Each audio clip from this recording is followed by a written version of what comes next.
আমরা আতঙ্কিত, আমরা আমাদের জীবনের নিরাপত্তা নিয়ে আতঙ্কিত। আমি, আপনি, আমরা সবাই এই কলকাতা কি সত্যি আমরা নিরাপদ? প্রশ্ন করুন, নিজেকে প্রশ্ন করুন। এই প্রশ্ন করার সময় এসছে। কাদের হাতে গেছে কলকাতা? কাদের হাতে গেছে শাসন ক্ষমতা? শাসক দলের একজন কাউন্সিলর বাড়ির সামনে বসে আছে, আর তাকে বাইকে করে এসে সুপারি কিলার একেবারে সামনে গিয়ে বুকে ঠেকিয়ে গুলি করার চেষ্টা করে। কাউন্সিলরের ভাগ্য ভালো, বেঁচে গেছে। দুবার গুলি চালিয়েছিল, একটি গুলিও বেরোয়নি, লক হয়ে যায়, পালিয়ে যায় সেখান থেকে। পরবর্তীকালে তাকে ধরে নিয়ে আসে। কোথায় নিরাপত্তা? একজন কাউন্সিলর, একজন শাসক দলের প্রভাবশালী কাউন্সিলর, খাস কলকাতার বুকে এই ঘটনা ঘটার পর সাধারণ মানুষ তারা কিভাবে রাতে ঘুমোবে, কিভাবে কাজে যাবে, কিভাবে আমাদের এখানকার মানুষ তারা নিরাপদ হয়ে কলকাতার বুকে ঘুরে বেড়াবে? আদৌ কি সম্ভব এটা? সত্যি আমরা কোথায় আছি? কোন কলকাতা, এ কোন রাজ্য আমরা তৈরি করলাম? কোথায় নিয়ে গেল আমাদের রাজ্যকে শাসক দল, যেখানে দুষ্কৃতীরা অবাধে ঘুরে বেড়াচ্ছে? প্রতি মুহূর্তে খুন, ভাটপাড়ায় খুন, কোন নগরে গুলি চলছে, লেকটাউনে গুলি চলছে, সর্বত্র মুড়িমুড়কির মতো গুলি চলছে, অবৈধ অস্ত্র কারবার চলছে রমরমিয়ে। আর কলকাতা পুলিশ তারা শুধু আশার বাণী শোনাচ্ছে। মুঙ্গের থেকে নাকি তাদের অস্ত্র আসছে। আপনাদের কাছে যদি খবর থাকে যে মুঙ্গের থেকে অস্ত্র আসছে, তাহলে আপনারা কি ঘাস ছিঁড়ছেন বসে? কেন তাদেরকে গ্রেপ্তার করতে পারছেন না? কেন এই অস্ত্র আমদানি যারা করছে তাদেরকে গ্রেপ্তার করছেন না? আপনাদের ব্যর্থতা, আপনাদের অপদার্থতার কারণে সারা কলকাতার মানুষ এখন নিরাপত্তাহীনতায় ভুগছে। ছি!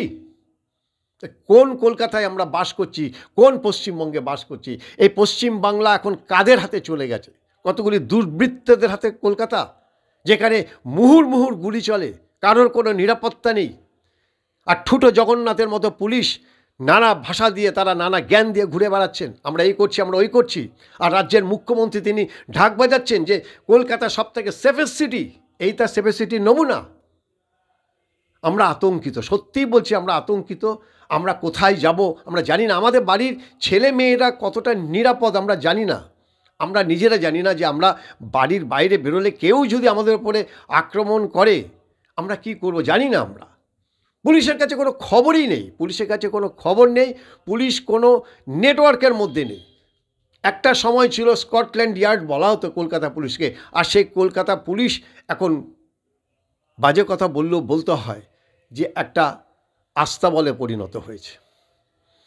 তাদের চোখের সামনে একের পর এক ঘটনা ঘটে যায়, ঘটনা ঘটার পরে তারপরে সে কলকাতা পুলিশ যায়। বড় বড় করে বলে কলকাতা পুলিশ নাকি বিরাট, তাদের নাকি বিরাট ভূমিকা করছে। একের পর এক ঘটনা ঘটে গেছে।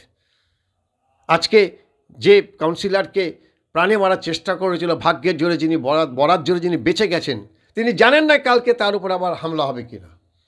এবং রাজ্যের বড় মন্ত্রী এবং কলকাতার মেয়র সরাসরি পুলিশের উপরে দোষারোপ করেছেন। সত্যিই তো, পুলিশের তাহলে কাজটা কি? মাসের শেষে মাইনা দেবে, মোটা মাইনা নেবে, আর গাড়ি করে ঘুরে বেড়াবে। ওই উর্দিটা যদি পড়ে, সেই উর্দির সম্মান রাখার দায়িত্ব তাদেরকে নিতে হবে। সাধারণ মানুষকে ভরসা জোগাতে হবে। আর রাজ্যের মুখ্যমন্ত্রী তিনি কলকাতা সেফেস্ট সিটি এবং তার সাঙ্গপাঙ্গরাজ কলকাতা সেফেস্ট সিটি, পশ্চিমবঙ্গ শান্তির রাজ্য, এই যে ঢাক পেটানো তাদের এই যে বুলি, সেই বুলিগুলি এবার একটু বন্ধ করুন, একটু নজর দিন। কলকাতা, গোটা কলকাতা ছেয়ে গেছে। বিহার, মুঙ্গের থেকে আরম্ভ করে ঝাড়খণ্ড বা উত্তরপ্রদেশ, বিভিন্ন জায়গা থেকে ক্রিমিনালরা এখানটায় ডেরা গেঁথেছে। বাংলাদেশ থেকে এখানে জঙ্গিরা আস্তানা গাড়ছে, বাংলাদেশের জঙ্গিদের এখান থেকে গ্রেপ্তার করা হচ্ছে। কি আছে, কি হয়েছে পশ্চিমবঙ্গটায় কয়েক বছরে? পশ্চিমবঙ্গটা কি অপরাধীদের আস্থা একটা ইয়ে হয়ে দাঁড়িয়েছে এখানে?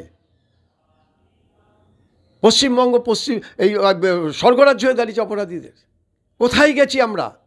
সত্যি বলছি, আমাদের ভাষা আটকে যাচ্ছে, আমরা কথা বলতে পারছি না। আমাদের উত্তেজনা, আমাদের রাগে আমরা কথা হারিয়ে ফেলছি। আমার কথা আটকে যাচ্ছে এই কারণে। কোনো ভাষায় এর নিন্দা করার কোনো ভাষা নেই। আমরা আতঙ্কিত আমাদের বাড়ির ছেলে মেয়েদের নিয়ে, যারা কাজের সন্ধানে, যারা পেটের সন্ধানে রাতে বিরেতে তাদেরকে ফিরতে হয়। কেউ জানে না আমার ছেলেটা ফিরে আসবে কিনা, কেউ জানে না আমার মেয়েটা নিরাপদে আজকে বাড়িতে ফিরে আসবে কিনা। এমন একটা পরিস্থিতি তৈরি হয়েছে, যে যা খুশি করে আছে, এটা মগের মুলুক। একেবারে মোবাইল ফোনের মতো অস্ত্র ব্যবহার করা হচ্ছে, অস্ত্র নিয়ে ঘুরে বেড়াচ্ছে। কোনো রকম পুলিশের নজরদারি নেই, পুলিশের ধরপাকড় নেই, পুলিশের কোনো রকম ভূমিকাই নেই। পুলিশলেস একটা সিটি তৈরি হয়ে গেছে কলকাতা পুলিশ, পুলিশলেস একটা কলকাতা। আমাদের পশ্চিমবঙ্গে পুলিশের ভূমিকা এখন নেই বললেই চলে। ফলে সেই যে রাজ্যে পুলিশের কোনো ভূমিকা থাকে না, যে রাজ্যে পুলিশ এরকম একটা ব্যর্থ, সেই জায়গায় মানুষ কিভাবে নিরাপদে থাকবে? আমরা জানি না এ পরবর্তীকালে কার কপালে লেখা আছে, কার কপালে লেখা আছে সেই গুলিটা গিয়ে লাগবে। আমরা জানি না কে কোথায় কাকে মারার জন্য সুপারি দিয়ে বসে আছে, আমরা জানি না। বেশ কিছুদিন আগে আমাদেরই এক শাসক দলের কাউন্সিলর তিনি বলছিলেন যে 2026-এ যদি তৃণমূল কংগ্রেস আসে তাহলে আমাদের এলাকা ছেড়ে পালিয়ে যেতে হবে, আর নাহলে আমাদের নিরাপত্তার জন্য, আমাদের বাঁচার জন্য আমাদের অস্ত্র নিয়ে ঘুরে বেড়াতে হবে। যে পরিস্থিতি হয়ে দাঁড়িয়েছে, আমার সেই কাউন্সিলর বন্ধুর কথা সত্যি সত্যি মনে হচ্ছে, সত্যিই তো আজকে শাসন ক্ষমতায় থাকার পরে যদি একজন শাসক দলের প্রভাবশালী কাউন্সিলরকে একেবারে ভর সন্ধে ওইভাবে গুলি করে মারার চেষ্টা করা হয়, তাহলে সাধারণ মানুষ কোন ভরসায় রাস্তায় বেরোবে বা কাজের সন্ধানে বেরোবে? আর কেনই বা তারা ভরসা পাবে পুলিশের ওপর, কেন বা ভরসা রাখবে পুলিশের ওপরে? এর জবাব দিতে হবে পুলিশ মন্ত্রীকে, এর জবাব দিতে হবে পুলিশ কমিশনারকে। কিন্তু সেই পুরনো বুলি আমরা শুনতে শুনতে অভ্যস্ত হয়ে গেছি। ফলে এই মুহূর্তে পশ্চিমবঙ্গের মানুষকে রক্ষা করতে পারে একমাত্র ঈশ্বর। ঈশ্বরের নাম করে আমাদের রাস্তায় বেরোতে হবে, আপনাদের রাস্তায় বেরোতে হবে। কারণ আপনি জানেন, আমরা জানি যে ঈশ্বর ছাড়া আমাদের আর কেউ বাঁচাতে পারবে না। কারণ আর যারা আছে তারা নিজেদের প্রাণ বাঁচাতেই পারছে না, সেখানে আমাদের কি রক্ষা করবে আর আমাদেরকে নিরাপত্তা দেবে?